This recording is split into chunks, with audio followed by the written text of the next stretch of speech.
One. So we are live again. It is another Globuntu Books conversation.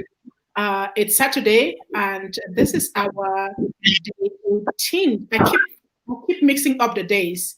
It's either day 18 or day 19 today, meaning we have launched so many books already. We made this commitment to launch our Globuntu books to show you what is in these books when you see the covers, to take you on a journey. And some of you have always been joining all the time. We see you, we celebrate you, we acknowledge you. And today we're launching book four.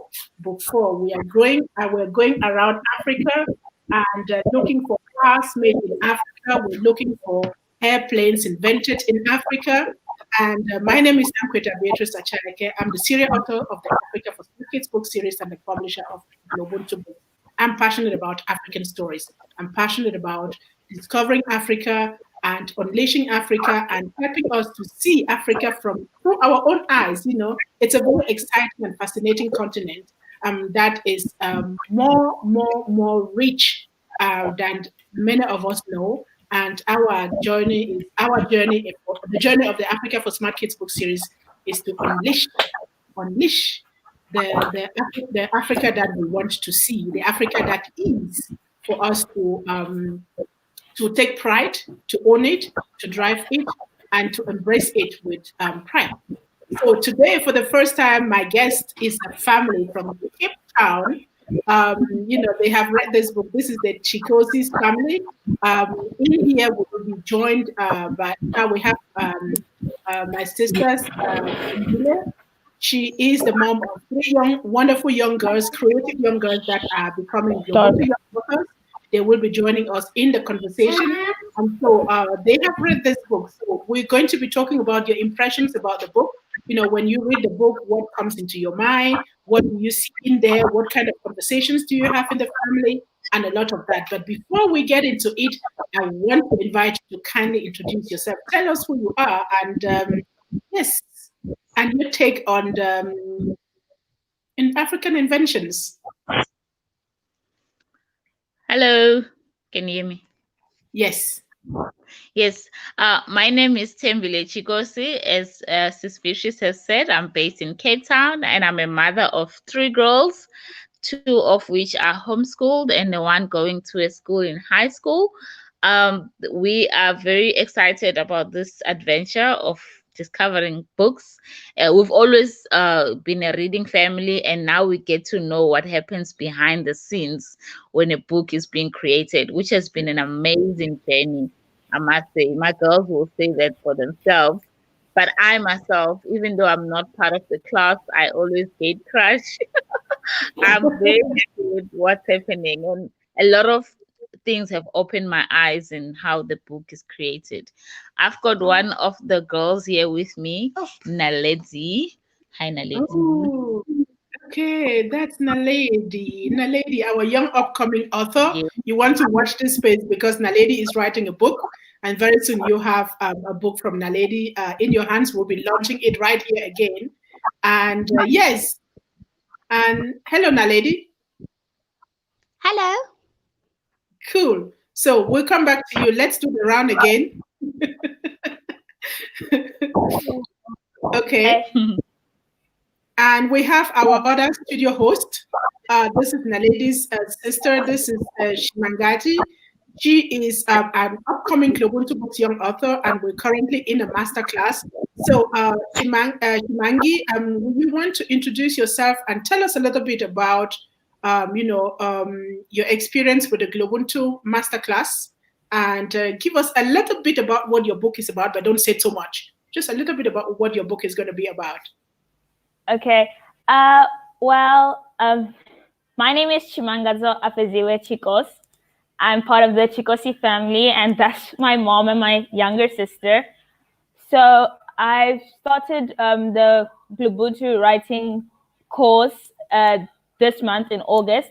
But I must be honest, in the beginning, my mom basically forced me into writing because at first I was like, nah, I don't want to write. I write too many essays at school. But then she's like, you're going to regret this if you don't do it. So I was like, you know what?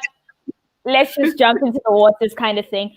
But then at first I was worried about my book because the book was not really flowing from like one point to the other, but then luckily with the help of Beatrice, she helped me tie the story together.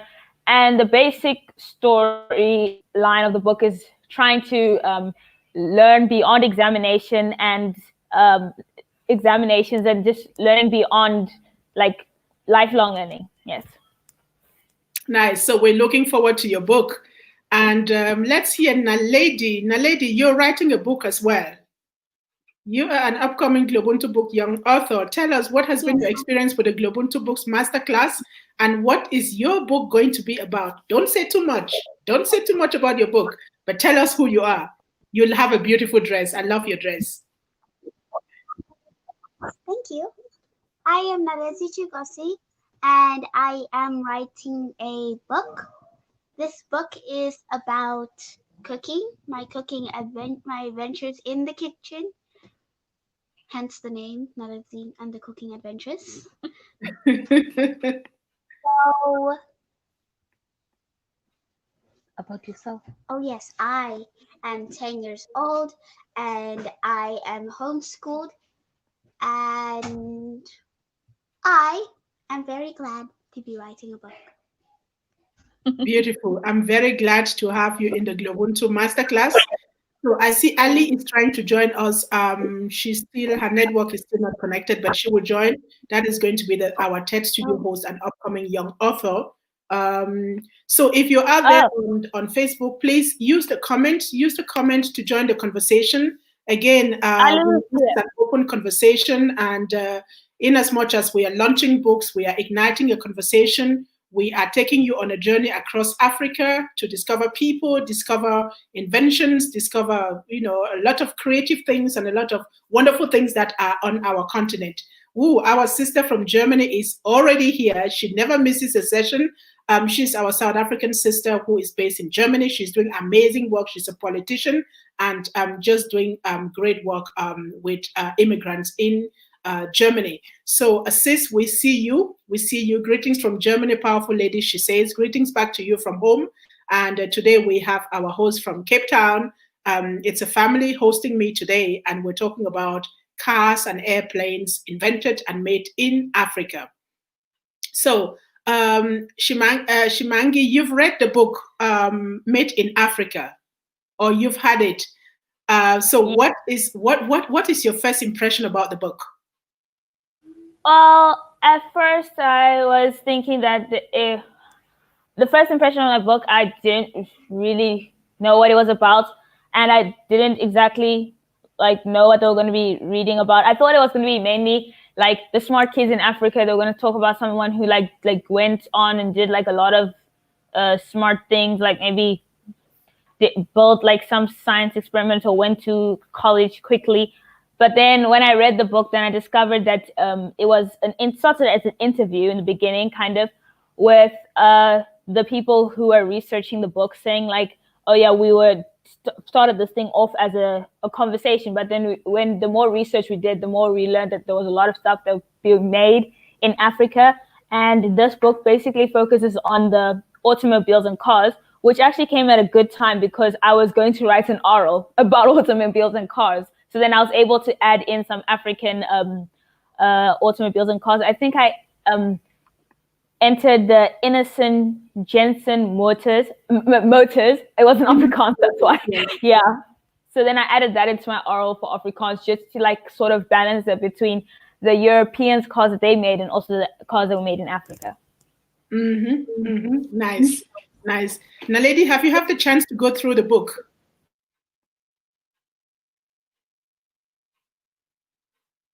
Now, lady, can you hear me? I see your head, but I don't see your face. I see the roof. Have you had a chance to go through Made in Africa, the book? Not yet. Okay. Ali is still struggling to join. We'll see when she comes in. I see you on Ali's screen. Hey, Ali, I see you right there. How are you doing? Ali, can you hear me? Ali, your mic is muted. Yes, I can hear you. Okay, welcome to our conversation about cars and airplanes made in Africa. But can you quickly introduce yourself? Who are you, and how are you experiencing the Globuntu Masterclass for young writers, and just a little bit about what your book is going to be about? My book is going to be about a person who does not know much about taking care of his finances, and that ends him up in a pickle. And my name is Ali Zuri Azanyachikosi. My mom is Tembile over there. My older sister is Chimangi with the MacBook, and my younger sister will be joining soon. I like the writer's course because at first I thought it was going to be constricting, and then we're going to have to only make books for 3 to 5 year olds, and I was struggling to write a book for a 5-year-old. So, but then when I found out I could write a book for anybody, and as long as I have a target, then I felt like I could be creative. And I really like that about it. Nice. Okay, so we're looking forward to your books. Before the end of the year, your books will be ready. So people out there, get ready to welcome our upcoming young authors. It's going to be Naledi, it's going to be Ali, and it's going to be Shimangi, and it's going to be exciting. It's going to be exciting. So I want to acknowledge our my sister friend, co-author and award-winning Globuntu author, Dr. Pauline Bird, all the way from Japan. Such beautiful voices, she says. Sister is sending on a hat. Geraldine from Washington is joining. Geraldine, we see you. Good morning, sister. Thank you for always being here. Good night, Geraldine. Pauline says from Japan. What powerful stories. Are you sure you are kids?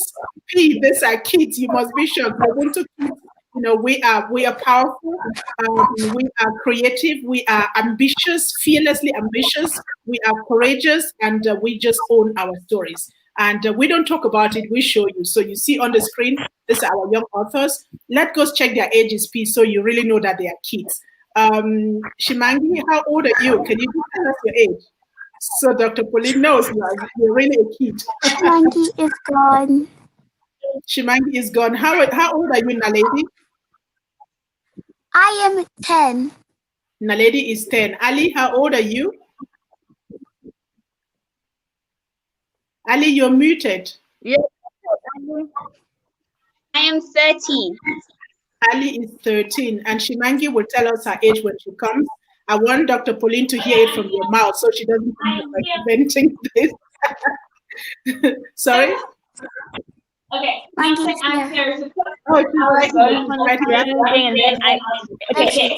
Anyway.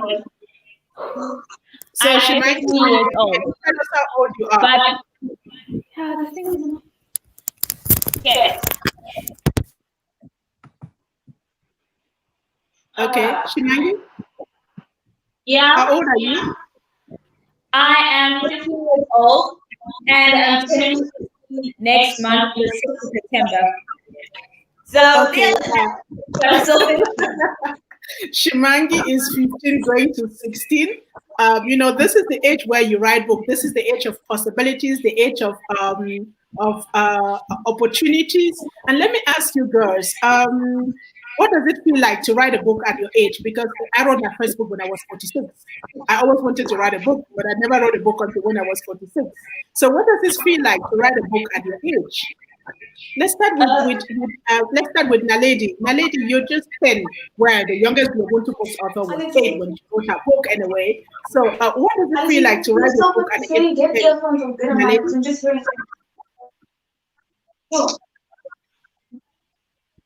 Naledi? Well,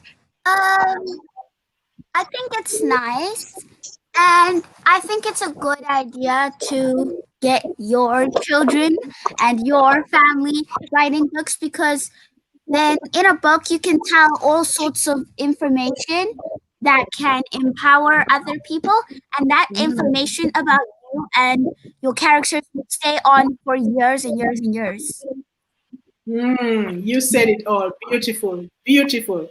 Let's go to Ali. Ali, what does it feel like to write your book at 13, to become an author at 13? I don't really know.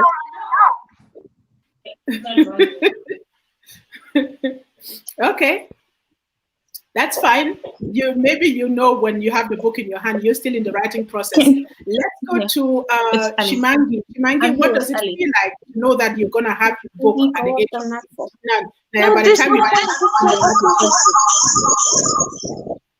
Hi. Yes, how does it feel like for you to know that by the time you turn 16, you're gonna be a young author, you have your own first book? Well, actually, I think I like the process of writing the book from like when it changed from just being like a couple of essays to being able to be more my own creative, because I found my own creative writing voice and how I like to like write. So I like the process of that. And also when I was busy writing the book, then in the beginning I wasn't too like confident in the book, and because like I was focusing so much on like the little details. Then I learned how to also be more confident as I was writing the book. So yeah, I'm glad to be writing the book. I can't wait for it to come out and people to read it. That's exciting. But at this point, yeah, I just want to get the cover in my hands already. Okay, I feel you. That's how I feel with each one of my books. I feel the same. Girls, when you're not speaking, kindly mute your microphone so we don't have the echo in the background. Let me go quickly to Mom, Stimbile, my sister. What goes on in your mind when you school your children at home and when you send them to a writer's class at that age? What is on your mind?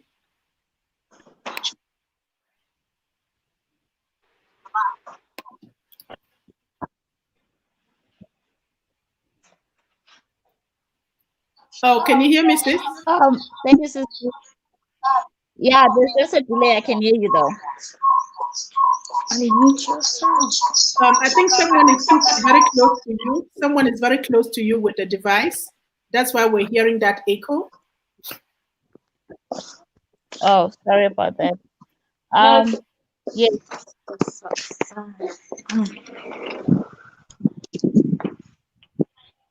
Can I go for it? Yes, please go ahead. Oh, okay. I think if I heard you correctly, you're saying what comes to my mind about the children writing books. Did I get that correct? Yes. Okay. So for me as a mom, it's quite a mixture of feelings. I can say I'm very excited about them expressing themselves through the writing and a creative process. I've always known that they were very creative from a very small age. When you see what they've written, it's so amazing when you see it in actual fact. Because when you hear them talk in the house, you always amazed like, oh my gosh, I can't believe she said that. But when it's written down and it's for other people to read, they'll be like, wow, what do you do with these kids at home? And it starts small. By them, they've read tons of books. If I showed you my wall, it looks like that. All those stars that you see on the wall, they represent each book that they've written. And there's more than 100 stars in that board between the three of them and their dad. And those stars, they're actually worth money in the bank. Whenever they finish a certain number of books, they get money literally in their bank account. Daily deposits money. So it started as a way of them to earn their, because my husband believes that kids don't deserve to be given money, but they must earn money. So from a very young age, they knew that they had to do chores, and not just the general chores like washing dishes, like something extra than like doing the garden or washing the car or reading 10 books. Then those things will earn them money. But it started as them wanting to earn money, but they started enjoying reading. And now we've moved from them reading books to them wanting to create their own book. Which I must say, Globuntubooks have helped a lot with the writing masterclass for young authors that we're going through. It has given them the courage and the confidence, because even though they were always creative, I don't think we had a confidence to such a point where they all could be writing their own books. I, for myself, always knew that I wanted to write a book, but seeing them do it now, I realized if my 10-year-old can do this, I can do it, you know?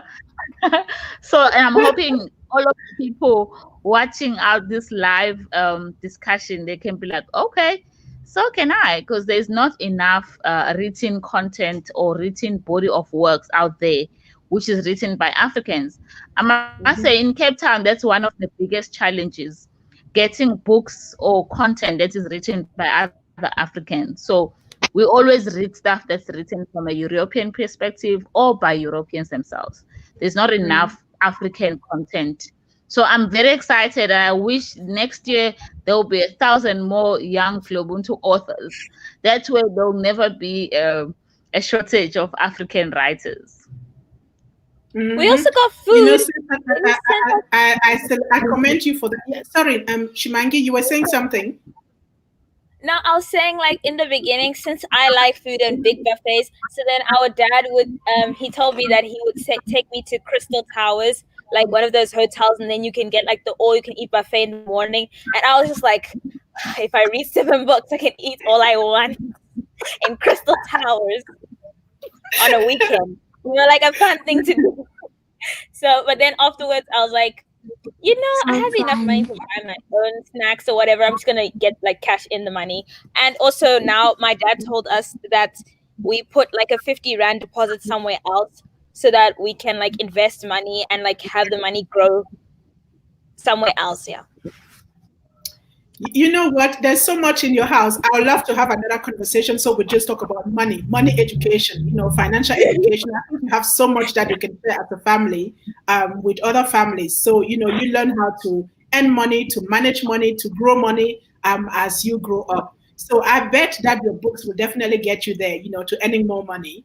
And I'm excited for you. I'm very excited for you. And yes, back to you, my sister. You know, there are few books written by African, but even fewer books written by African kids.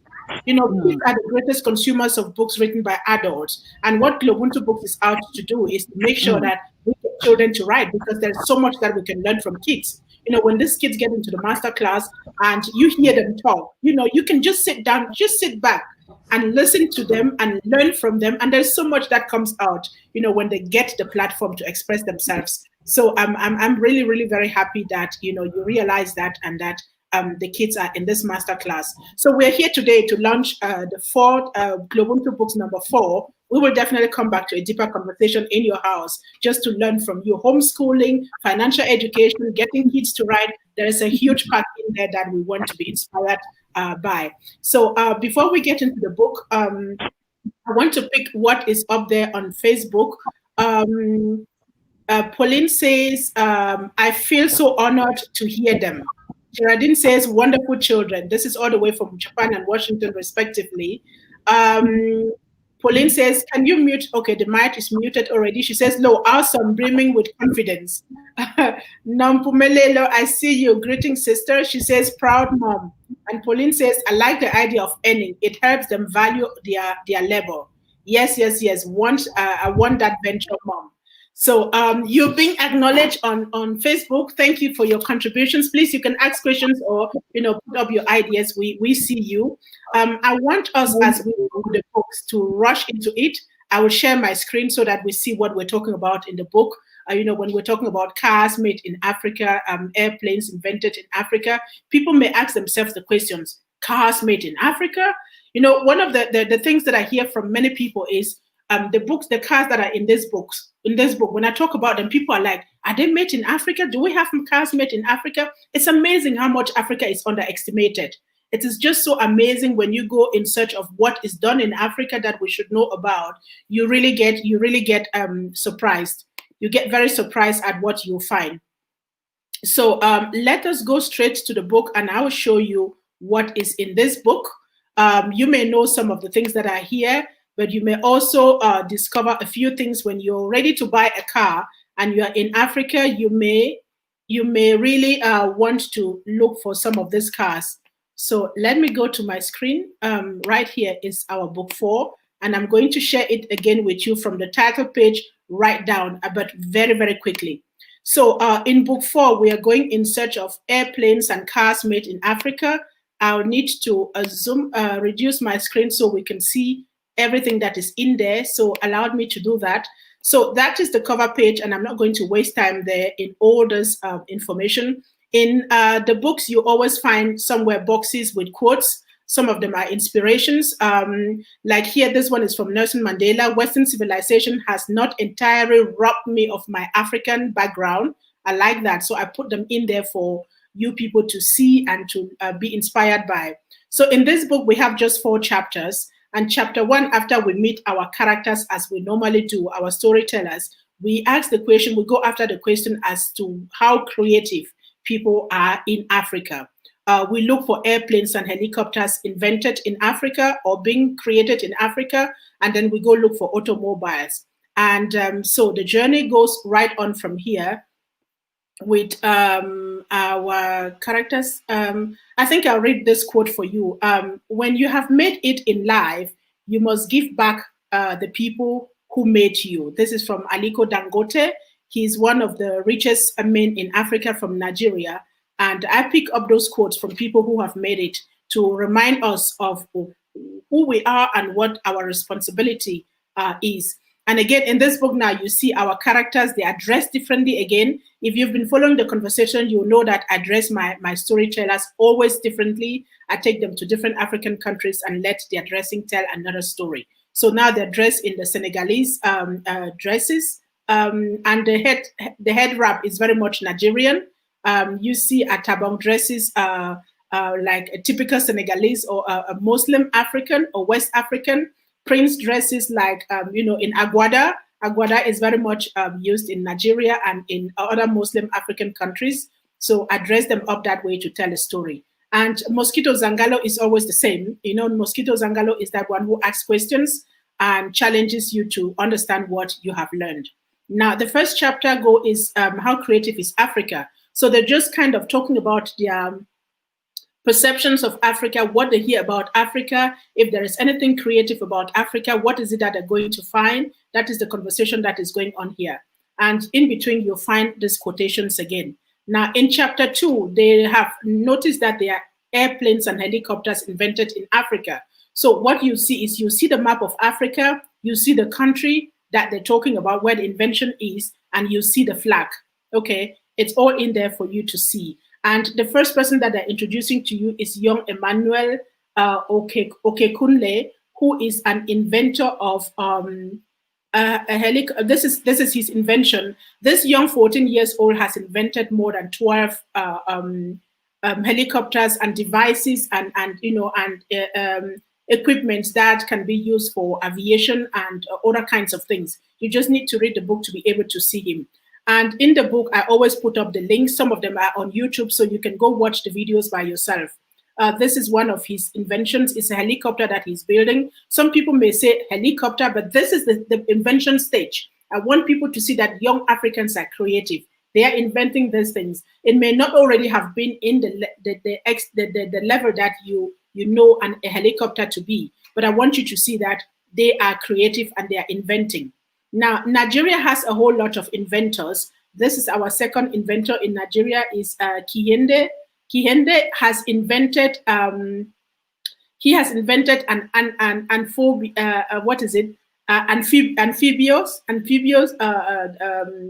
car. It is a car, it is a ship, which means it goes on land, it goes on water, and he wants it to fly. It's still in the invention stage, and this young student is based in Nigeria. So this is the inside. And what I want you to know, sis, and people who are watching, the material used for these inventions are all recycled material. They are things that you normally dump away. And these young people are so creative, they collect all of this and they create their inventions out of it. Now we are in Ethiopia, and Asmalash is someone who always wanted to be a pilot, but he never got a chance to go into a pilot school because they said he was too young, too short.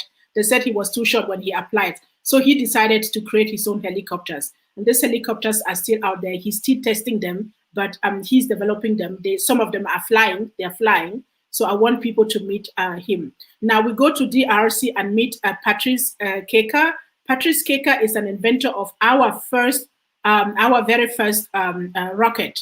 Okay, this is his work store. It may not look for you like a work store, but we in Africa, we work with stuff that you would not think that would not work in other parts of the world. The creativity is just amazing.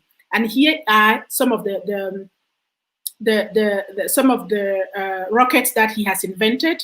They have been tested a couple of times, and you can see them being tested there. And what I want to say is, all of this is done with tins. You know, if you know the tins that you get, milk and all of that, he builds them using that, and they're currently being tested. And I want to say this is a great resource. It's a great future right here. From there, we go straight to Uganda and meet our next inventor. This is Chris Samba. He has invented a drone, and this drone is actually being used to deliver parcels in different places. He has created an aviation school in Uganda, and here is the Prime Minister of Uganda examining, and I'm having a conversation with Chris about his drone inventions. So right here, this one is very particular to me because the young man who invented this one, Paul Ona, has never been to school. He can neither read nor write. And he had a vision to invent a helicopter. And all of this is built out of his own pocket.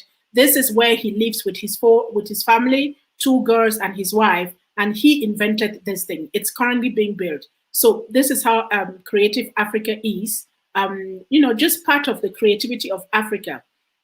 Now we are going to, we're talking about cars now. I think we move from aeroplanes to cars. And the first stop is in Cameroon, where we introduce to you a bus, a Sutra bus, which is built in Cameroon. But the good thing about this bus is that it's built based on the conditions on the roads of Africa and, you know, the context in which we are. So they are adaptable to the conditions in Africa. And the spare parts, you don't have to worry about the spare parts because it is adaptable to our roads and our system.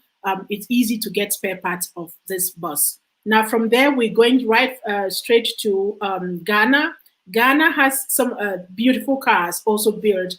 They are from the Ghanaian car builder is Apostle Christo Asafo. He has built a whole bunch of cars. They are called Kantanka cars. So this is just some of them that you see here. These are Kantanka cars built in Ghana. You read more about the book. From there, we go straight back to Nigeria again to meet Innocent Chukwuma, who is one of the first to have invented cars in Africa. His cars are built in Nigeria. And I love the vision behind Mr. Innocent's car story. He said, we Africans deserve to drive new cars. We must not always drive second-hand cars. And this is the intention behind the Innocent car, to make sure that Africans drive new cars. And what you want to know is the fact that he sells this car at basically the price of second-hand cars because he wants to encourage people to buy and drive new cars. These are Innocent cars built in Nigeria. Wow, these cars are awesome. Yes. So from there, we come to South Africa. There are a couple of cars that you find in South Africa. Some of them are licensed to be built in South Africa, like the Birkin car. It's built in South Africa. Those are pictures of the Birkin car. Here we have this one is also built in South Africa. The AAD trucks, they are from South Africa. And the belly is also a South African car. It's used around the world for rallies. It's built in license to be built in South Africa. So you may have seen them in some of the rallies. So those are the kind of cars that you find that are built in South Africa. They are in this book. This one is the Perena car. This one, the very first of the model built in South Africa. Now it has developed to look like this. This is the more newer version of Perena. This one is called Zagato. So when we move on, we move along to Uganda. I just love this car. This is the Kiera car built in Uganda. What I love about the Kiera car company is that it is a collaboration between the Office of the Ugandan President, the Ministry of Commerce and Trade, and the University of Makerere. So the students, it's built in this partnership. The students from Makerere actually build these cars. And Kiera cars actually have different brands that you see here. They have a bus, And what I want to say is the bus is solar driven. It's a solar driven bus. And I love the fact that we have a lot of sun here. If we have cars that use the solar system, we can save a lot of money on kerosene and also keep our environment clean. This is a mini Kiara car. It's like a street car. So all of these are cars built in Africa. And I want us to, look at this with pride. And people who are, buying your next car, this could be the next car, the next place for you to buy your car. This is a Mobius bus or car, not a bus, but a car built in Kenya. It's mostly built for farmers, for people who are farm owners. It allows them to go to the farm and to do their work. From there, we move to Tunisia. This is a Wallis car, Wallis. It's built in Tunisia. It's sold mostly in Panama. It's a very luxurious car. And the one thing that you want to know about this car is the fact that it comes in parts. It comes in the box, and then you can build it together like Lego. And then the car actually drives. So this is what is so special about the Wallis car. They come in different colors and different shapes. So from there we go to Libya. This was a car that was actually the vision of this car was Gaddafi. The visionary behind this car was Gaddafi. It was a car that Gaddafi actually launched in Libya in 2009 during the African Union summit in Libya. And what is so particular about this car is that it is built in a way that makes it adapt automatically to its environment. If it is, for example, driving in the desert, the system changes automatically to meet the conditions in the desert. If there is danger coming, it activates its protective functions to actually adapt to the environment that it is in or face whatever danger may be approaching. So this is how the car looks like from the side. That is the Libyan rocket, as it is called. So from there, we go to Algeria. And in Algeria, we have the Leraki car. Leraki just looks like Ferrari. It's a very beautiful sport car. This is Leraki Epitome. It's built in Algeria, people. In Morocco, sorry, it's built in Morocco. I want us to get to know these cars and like them. This is Leraki Borek. It belongs to the Leraki family. Yes, and so those are the cars, some of the cars made in Africa. I'm sure I did not cover all the African countries in this book. There's still more cars that you can see if you go in search. I know that in Senegal, there are some cars that are being designed there. Someone just whispered to me that there's a car inventor in Zimbabwe. So around the continent, so much is happening. There are so many cars that you can find there that are not in this book. But the essence of this book is not to give you everything. It is just to entice you. It is just to show you what is possible and then invite you to go do your own research and find out more. So this is what is in book 4, cars and aeroplanes made in Africa.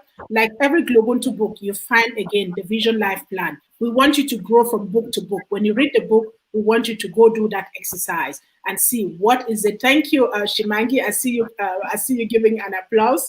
What does the book do with you? How much have you grown? How much has your vision changed or grown from just reading this book? We want to encourage you to do that. And here you have again the power of me resources. From book to book, you know more, you learn more, you meet more people, you engage. So who are you becoming? What resources do you have? Who are you? What do you have? What do you know? And how can that impact you? So, and the next sheet, it's about planning your vision. Is your timeline. What is it that you're going to do today with the knowledge that you just got from this book? What is it that you're going to do next week? What is it that you're going to do in the next 5 years? So we encourage you to engage with this book, not just to read it and put it aside, but to let it inspire you to grow yourself. This is a book that allows you to grow personally because of the information that you get in this book. So and at the end, you always get a list of other books that you can read, and they're all out there. So I don't want to bore you with that. I want to get back to the conversation and see what is going on Facebook. Yes, sis, you have the book in your hand. Tell me, what do you know about African inventions? Where does the journey of looking for inventors in Africa, where does it take you to before we go to our young authors? For me, it's a very proud moment. To be honest, I read the book this morning. It's always been here, but I thought if I'm gonna be part of this, I better read it. and and I must say, I was really teary just going through the book because it just shows us there is so much potential in this continent. In fact, I Mhm. just call it potential for formality. There's more than potential, and we Mm. don't need anyone from outside to prove to ourselves that we can do this. I was the one thing that was going through my head when you were going through these books. I've always said I wanna own a Rolls Royce one day. Forget the Rolls Royce. I'm gonna own the Kentucky and the Yes, Pariana. Kankantaka, yes. Sorry, Rolls Royce, just lost the sale. But I'm You so know, proud. It's like I'm preaching. yes, I think the Kiara car is the one that looks like a Rolls Royce. Is that one? There's just so beautiful cars. And yes, It they're is. made by people. They're made in our continent by people like us. And just imagine we Africans could buy cars made in Africa. How much that would mean for our economies? How much new I jobs was that will create? Yes, go I ahead, was sis. actually or if we had to had like a car show, the Africa car show, Mm-hmm. which will Mm-hmm. rotate around Africa, and every Mm-hmm. inventor came to showcase their, like the normal racing car shows that you have in Dubai and all. We could have our own car show, which will move from South Africa to Nigeria. It will be like an Mm-hmm. annual thing, and it will be a big, big show, and Mm-hmm. sponsors will put But money in it. That's the only way Mm-hmm. you're going to mommy, create excitement about our own invention, because these things are like hidden. Nobody knows about them. I mean, if I didn't read this book, I would never know about these amazing inventions. Now I know. But how many people Mm-hmm. read this? And I'm going to make sure as many people do. But something like a car show is going to be fantastic. I think so. so I like put them out there Kalani so was the that you can put no African. ideas. But Shimangi, you're speaking. I see our diva. Oh my goodness, you look just amazing. With I know it's winter in South Africa. It's very cold in Cape Town. I see, Well, I my see you. opinion is that I see you. spring is coming. My birthday is about here. I can see the sun, and therefore it is not that cold. So I shall dress as it to fit the season. That's my opinion. Oh, But yeah, my dad told me beautiful. that we make like a lot of cars in Africa. He told me the other day that most military also vehicles are made here in South Africa.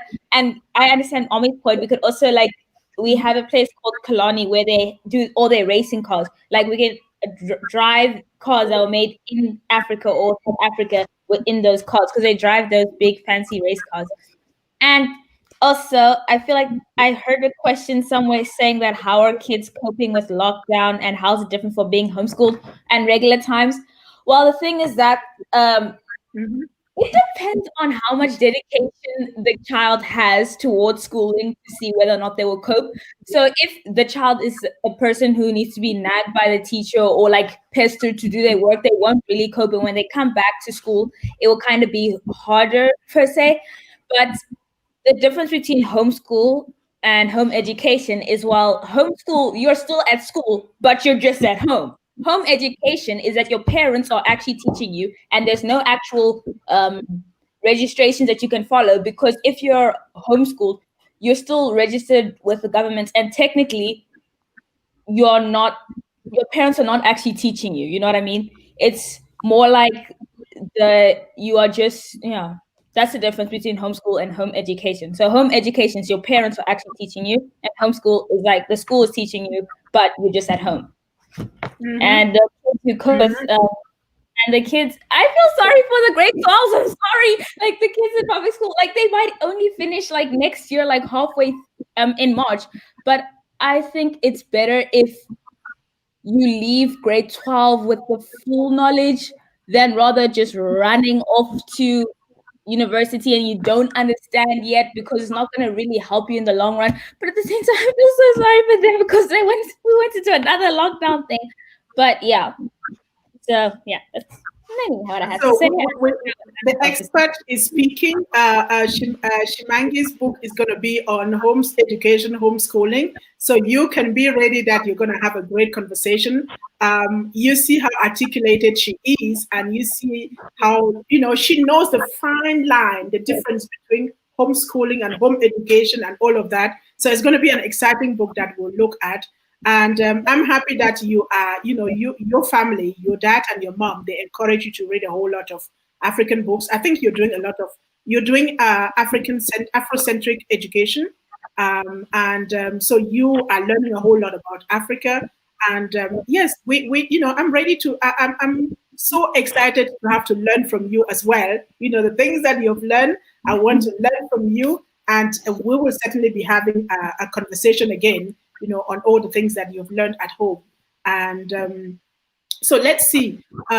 Geraldine says, start your own car show. Yes, sis Stembile, we must sit down and create a concept and take it out to see how we can make that car show, do a car show. It was always, it was on my mind to do something like that, to approach these cars, companies that we have in the book, to say, can we have an expo, an African car expo, where we just introduce these cars to people. Yeah. I think that would be an awesome thing for people to see those cars.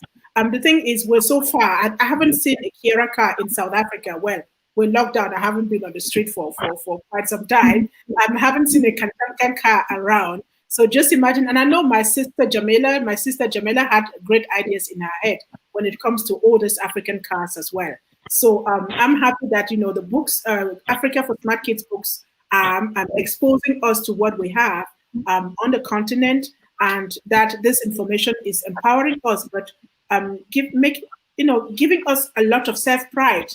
Just knowing that, how does it feel? Let me go to is Ali here? Ali is not here. And Naledi, how does it feel for you to know that we build cars in Africa and that we have aeroplane inventors in Africa? Okay, I think she's not getting me. Shimangi, do you want to answer? How does it feel for you to know that we have cars made in Africa, cars that look like the ones that you have in the book? What does it how does it make you feel as a young African? Well, first of all, I already know what my prom limousine is going to look like, so I'm good. And also, it's really, really empowering because, usually cars are seen as this big thing that everybody, they want to go chase a car when they leave school.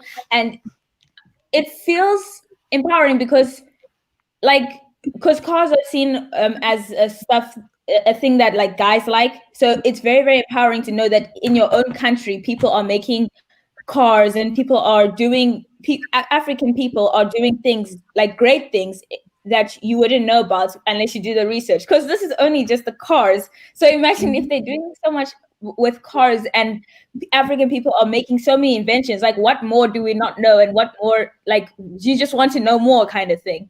And it makes you feel more proud to be an African person, because I feel like in this generation, or the media does not really portray us as good.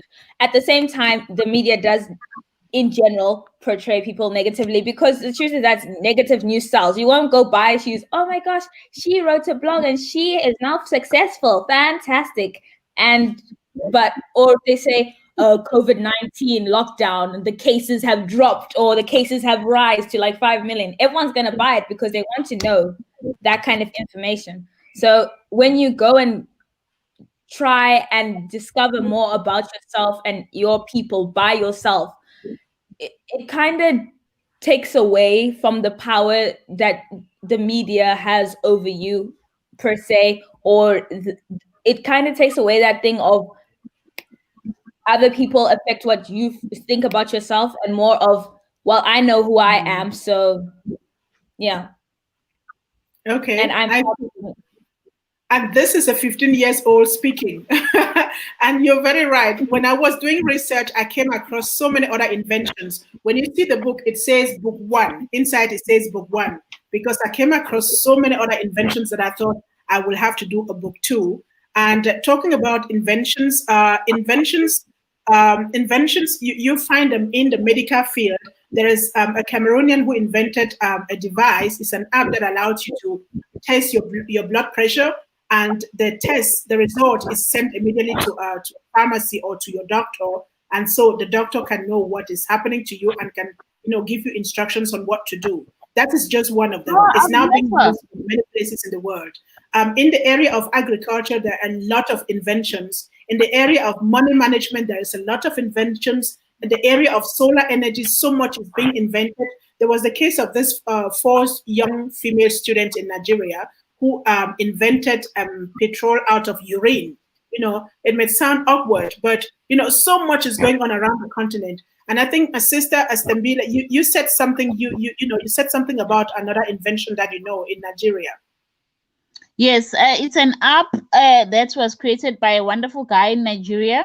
It connects farmers and the people that wants to buy their produce. So they cut out the distributors, the retailers, and all the middlemen in between, which also shorten the time when your veggies are harvested to when you actually you eat them or cook them. So, and also the biggest problem with farming is farmers having access to markets. So this app is a revolutionary in terms of having your produce sold before it goes off or withered. So I think a lot more of these apps is needed and also accessible, because almost everyone has got a device with internet now. So imagine if someone in Nongoma in the middle of KZN has access to this app, and then the people sitting in Durban who don't have the spinach can just say, I need spinach delivered, and the next day spinach shows up at your door. I think it's powerful. And we also eliminate waste, because a lot of food is wasted while it's on the way to the people's plates. 2 things I want to add there. As a couple of, I think last year, I found another app in Kenya that is for farmers. It's all about pesticide. If you can go to your farm and you see if your crops are being infected by any pesticide, you can take a picture with the app and send it straight to the lab, and then they can analyze it and tell you what you can use in order to what kind of remedy you can use on that pesticide. And when I was doing research again on this, I realized that there's so many apps that are being invented out of the need. You see, what is powerful about African invention is that they are invented to meet a need. It's not a fantasy kind of thing. It's in the area of agriculture. They discover, okay, we want to deliver, vegetables quicker, faster, and fresh. So they invent an app that allows just that, what we're talking about. Another one says people are in remote areas. They don't have access to hospitals. They need an app on their phone that allows them to test their temperature or their blood pressure and then send it right there. And then they create an app. And I saw another one on money. Like in South Africa, you have, what is it that you call it? You call it Stokveld. Stokveld. And in other parts of Africa, they call it money go round. It's just a way to save money. Yeah. I noticed that someone has developed an app that allows you to do just that. We also transfer a lot of money back and forth from home. And I saw an app that allows you to actually transfer money. And I want to say in the banking system, we are leading. Kenya started with what is it, M-Pesa, and in South Africa we have the e-wallet, something that allows you to transfer money to do money transactions without having to have a bank account or to go to the bank. And I think we are very, very powerful in these areas of inventing apps and creating inventions that solve a particular challenge or particular problem in our life. So I see my young upcoming author, Mangi. Yes, please go ahead. Take it away. Okay. So in South Africa, there was a vendor doctor who made the first ear operation using 3D. I asked you. It's 3D. It's 3D. Yeah, using a 3D printer. Wow, using a 3D printer. Wow. Are you still speaking, Shimangi?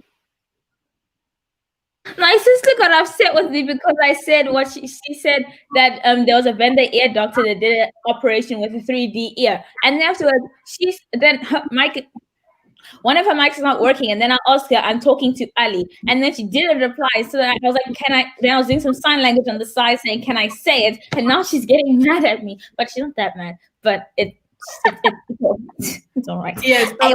I can't see Ali. I would love to bring Ali to the screen, but I can't see her. That's why girls, if you want to say something, just let me know. I see so much is being texted. I'm trying to look at Facebook and our private chat. So if there's something, there is a vendor doctor who did an ear operation. Okay, that's Ali. Ali, I see you. I'm so happy that you know that. I need you girls to keep doing research, keep on doing research so that we spotlight and showcase what we Africans are doing in terms of inventions. Again, we're just scratching the surface today. There's so much that is going on. And I just wish that we know that as Africans, because if we know, we may actually start buying from those people or start using those apps. I know that there is someone in South Africa who invented an app that looks like that of Uber. It's called Mzansi or something like that. Someone is working on an app like that, or it's already on the market. So there is so much that we can create. There's so much that we can create. And if you're a creative person out there, we are encouraging you to embrace your creativity, create whatever it is that you want to create. And when you do, please share it with us. I was going to say we have a drone company in Neisner. They make drones, which is amazing. Okay. And they're as cheap as 1,500 rand. So they're very accessible as well. I don't know the name of the company. Wow. Now, you see the essence of the Africa for Smart Kids books again. It's just for us to ignite the conversation. It's for us to open our eyes to things that are around us. So in as much as this book is just focusing on cars and airplanes, look how far we have come, how much we are discovering. So we are just here to ignite a conversation and to invite you to be more open, to be aware, to look in your, in the environment that you're in, and see the things that our people are creating. And if you're a creative person out there, the information or the conversations are here to encourage you, to tell you that we see you, to acknowledge you, to celebrate you, and to encourage you to continue creating and to put your creations out there so we know. What on the Facebook, so Dr. Pauline says, thanks for that well-articulated explanation. I did not know about the home education. Okay, so ladies, this is a ladies' conversation, a ladies' book launch. Is there anything else? We're coming to the top of the hour that we have to close this conversation. What is on your mind? Is there something else that you'd like to share before we wrap up the conversation about cars and airplanes made in Africa, or African inventions in general? Let's go start with Naledi. Naledi, your last word. Unmute yourself. I wanted to say that my favorite car has to be the one where you could, the one that you put together with Legos, like Legos. Okay. Is that something that you could consider building sometimes in future? Maybe. Okay. Okay, take it and just go build your own car. Let's go. Ali, are you here? Ali's device is is not connected. I don't know why. I see the device is here, but I can't bring her in because she's not connected. Now let's go to Shimangi. Shimangi, what is your word? What is your? There is Ali. Yes, Ali, go ahead. Ali, unmute your mic. I was going to say that I think it's amazing that most of there were a lot of cars that are like environmentally friendly. Like one of them were the one guy made a helicopter made out of mostly recycled materials, and the other guy made a bus that is powered by solar panels. Mm-hmm. That gets powered by the solar panel. So I find it amazing that a lot of African inventions are environmentally friendly, and that's why I think that in the future Africa will still stay one of the continents with the least amount of waste. And also, I think that thank you, Ali. To be more proud with your African and I would suggest like wearing more African clothing because it's so bright and colorful, and it's a quick way to like boost your mood and confidence kind of thing. That was the last thing I was going to say. Okay, talking about that, I recently saw a car. I will have to do more research on that. The car is interiorly decorated with African fabric because the interior decorator of that new car is an African, I think from Kenya. I just need to go do some more research. It's beautiful. When I saw it, it was really, really beautiful. I can't remember which of this very famous car industry it is, but I'll go do some more research. But I also encourage you and invite you to go do your own research as well. So I'll go to my sister. Let's wrap up this conversation together.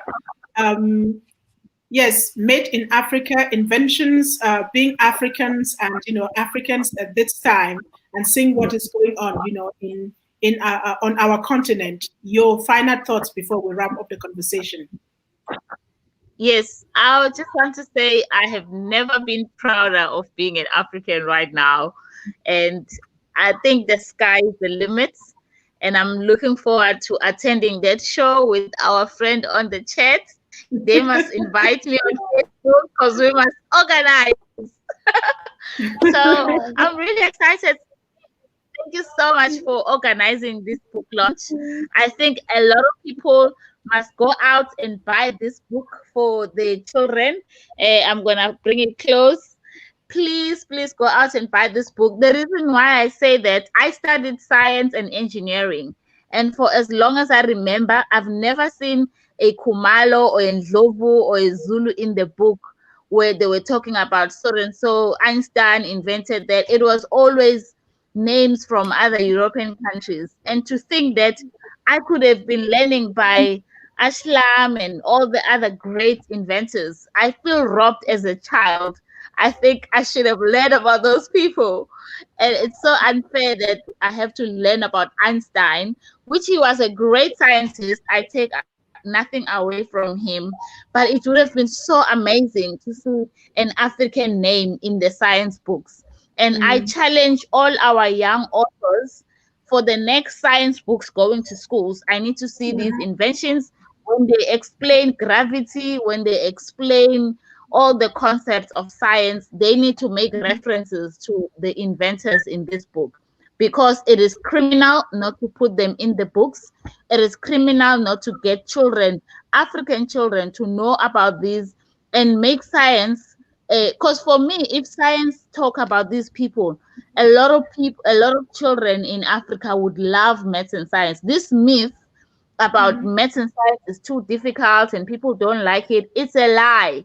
It is not true. The only reason it feels that way is because it's a very strange concept for Africans. It doesn't have to be strange.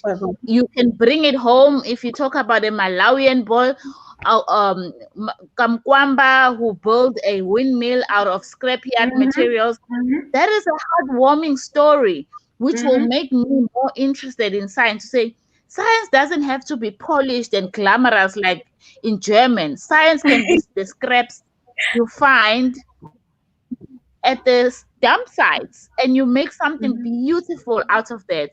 So I challenge everyone listening here to first read the book, and then challenge themselves, what am I going to do with this information? And even give it to the children at school or at home to say, listen, if somebody did this with so little resources, imagine what you could do sitting in Parklands or Kemps Bay. There's so much we can do. Thank you, Sis B, and I really applaud you for the work you're doing. Thank you so much for those kind words. That's the reason why we write these books. And I want to top that challenge that you just put out, which I think it's a very powerful one, to say, go do your research in your spaces, get to know them, know that they exist.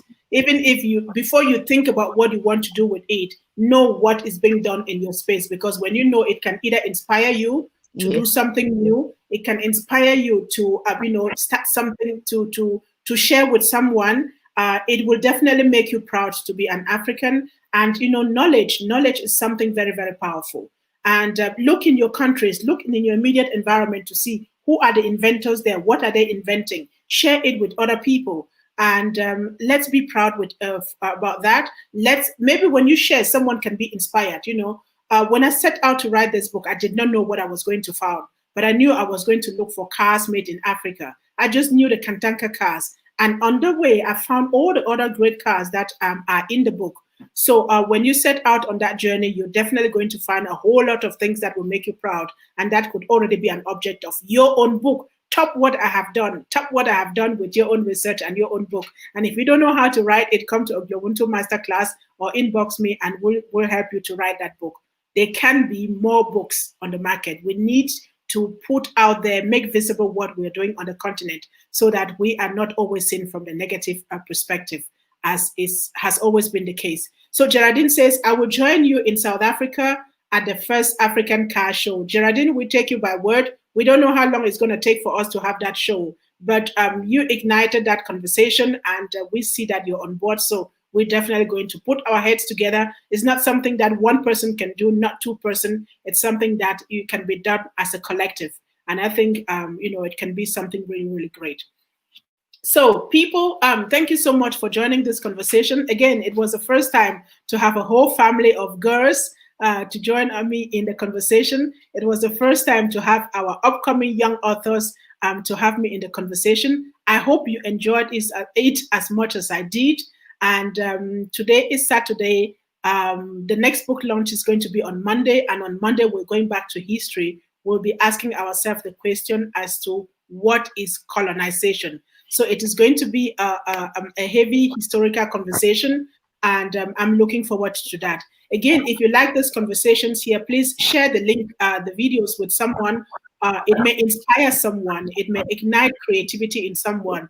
It may give someone the pride of their identity. It may give someone reasons to be proud of who they are, or it may revamp their self-worth. So make sure to share and like the page if you want. The videos stay in the live stream and you can watch them at your discretion. Create a watch party or whatever you want to do just to share the information. And our books are available at www.globuntubooks.com. There are so many books out there, and there is something else that I'm working on. I think I will release this at the end. And for those of you who have always tuned in, there's going to be a good surprise for you at the end of the conversation. So keep tuning in. And Geraldine said, good afternoon to my South African friends. Good morning to you, Geraldine. So that is the end for today. We're having a break tomorrow, Sunday. And on Monday, we will start again with the conversation on what is enslavement, and we'll have another week of book launches and powerful conversations. So young authors, Shimangi, greetings to you. Bye. Ali, bye. Naledi, bye. And my sister, Stembele, thank you very much for joining the conversation. Have a lovely afternoon in South Africa. Bye. Yeah. Bye-bye. Bye, Naledi.